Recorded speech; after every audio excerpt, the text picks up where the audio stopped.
Rhazès, grand savant persan du Xe siècle, est le premier à décrire précisément un cas de rougeole, jusqu'alors confondu avec la variole.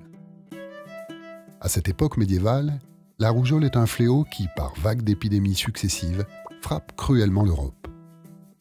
En 1757, un médecin écossais, Francis Home, recourt à l'inoculation pour se protéger de la rougeole. Cette technique, sorte de vaccination avant l'heure, consiste à introduire l'agent pathogène dans l'organisme d'un malade volontaire.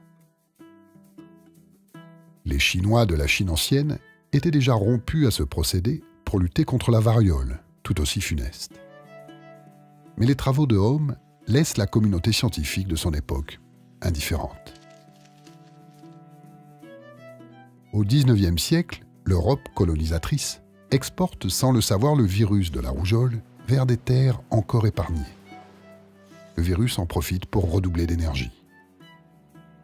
En 1851, la rougeole atteint les îles Féroé, proches du Groenland.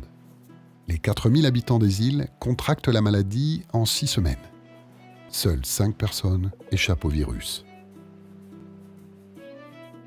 La recherche fait un grand bond au milieu du XXe siècle aux États-Unis. En 1954, le biologiste et prix Nobel américain John Anders parvient à isoler le virus. Cette découverte permet aux scientifiques de mettre le virus en culture et de progresser vers le développement d'un vaccin. À partir de la souche Edmonstone B du virus, Anders et ses collaborateurs élaborent en 1963 le premier vaccin, le Rubéovax.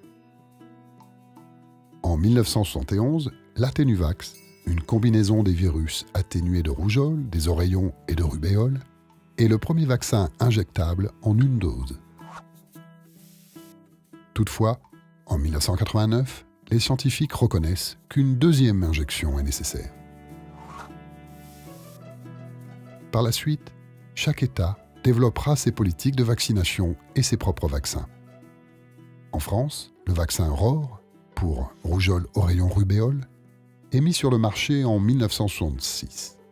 Et en 1983, son usage est généralisé dans la population française.